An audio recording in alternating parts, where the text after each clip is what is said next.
Dancer mister Vijay sir அவங்க சூப்பராக dance பண்ணுவார். நான் எனக்கு என்னென்னா அவங்களெல்லாம் பார்த்தா இவ்வளோ 1 year 2 year கிடையாதுங்க.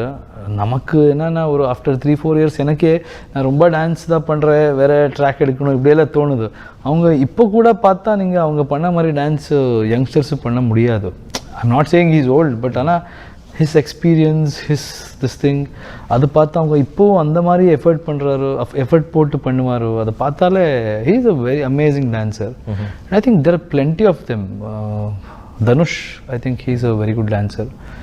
In every industry, I think South Indian actors, best part about them is all of them, they're good dancers and their action multi-talented. It's a requirement.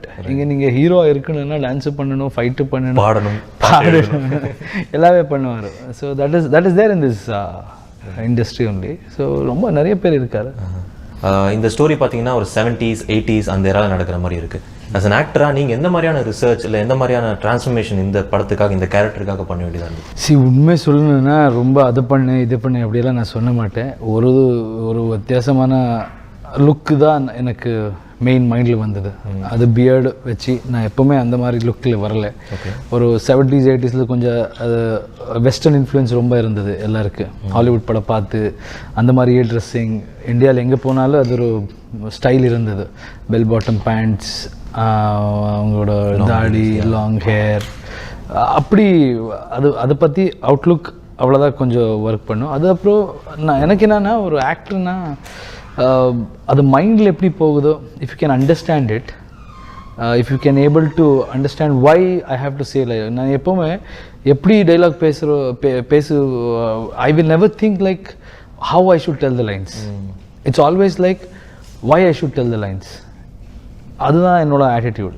எதுக்குன்னா ஏதோ ஒரு writer when he writes something அவங்க மைண்டில் ஏதோ வச்சுக்கிட்டே அந்த line எழுவார். So it is always easy if you know why I have to tell this line, naturally வந்துடுது. ஸோ அந்த மாதிரி ஸ்டைலில் அப்ரோச்சில் பண்ண கேரக்டர் இது. அந்த கேரக்டர் பற்றி நம்ம டைலாக் ரைட்டர்ஸ்கிட்டே டைரக்டர்ஸ்கிட்டே நிறைய உட்காந்து நான் டிஸ்கஸ் பண்ணுவேன். எப்போவுமே என் படத்தோட நான் சும்மா ஸ்பாட்டுக்கு வந்து ஆக்டிங் பண்ணி போக மாட்டேன். எல்லாமே நான் டிஸ்கஸ் பண்ணி அதை அண்டர்ஸ்டாண்ட் பண்ணிக்கிட்டே நான் பண்ணுவேன். ஸோ அந்த லெவல் ஆஃப் அண்டர்ஸ்டாண்டிங் ரொம்ப நல்லா இருந்தது. ஸோ அதனால தான் அது மென்டலோட எனக்கு என்னோட I hate to convince myself first saying that I am Rocky. So அதனால தான் அது மட்டும் நான் போடுற எஃபெக்ட். அதை விட்டு என்னோட ஜாப் அங்கே அது பெரிய அதை பற்றியெல்லாம் பேசக்கூடாது. படம் பார்த்து மக்களை தான் பேசணும்.